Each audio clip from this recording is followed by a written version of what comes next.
বাইরে ভাই প্রতিবার আমি কাপড় ওয়াশ করতে গিয়ে আমার এই ভুলটা হয়।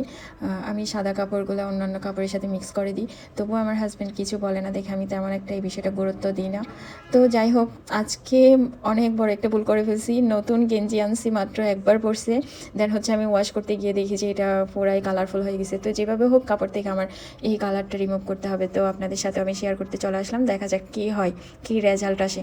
তো আমি একটা পাতিল নিয়েছি, দেন হচ্ছে এখানে পরিমাণ মতো পানি নিলাম, 2 চামচ হুইল পাউডার দিয়েছি, তারপর হচ্ছে লেবুর রস দিচ্ছি। লেবুর রসের পরিমাণটা আমি একটু বেশিই দিব, কারণ লেবুর রস একটু বেশি দিলে আমার মনে হয় এটা কাজ করতে পারে। তো আমি আসলে এটা শিওরলি জানি না। এটা কালার হয়ে যাওয়ার পরে আমার মাথায় কাজ করতেছে না, চিন্তা করছি যে এটা ফেলাই দিব। ফেলাই দেওয়ার পরে মার্কেট থেকে নতুন একটা এনে রেখে দিব, যেহেতু আমি বারবার এই ভুলটা করি। ও আমাকে কিছু বলে না, সেজন্য আমার আরও বেশি ভয় লাগতেছিল যে মানে কী না কী রিয়াকশন পাই। তো যাই হোক, দেখতে পাচ্ছেন আমার এই গেঞ্জিটা কীরকম একটা লাল টকটকে হয়ে গেছে, মানে এমনভাবে রং ধরে গেছে যা বলার মতো না। তো আমি এটা চ্যাটজিপিটি দেখে টিপস নিয়েছি যে এভাবে করলে কাপড়ের রং আলাদা হয়ে যায়। সো দেখা যাক কী হয়, কী রেজাল্ট আসে দেখি।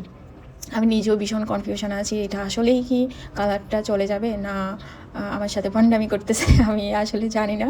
তো এখানে আমি পাতিলটা একটু ছোটো নিয়ে নিছি। যাই হোক, আমি আর চেঞ্জ করি নাই, এর মধ্যেই আমি কাজটা সেরে ফেলবো।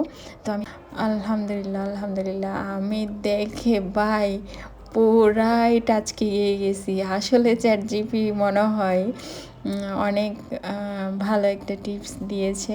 তো যাই হোক, ভালো রেজাল্ট।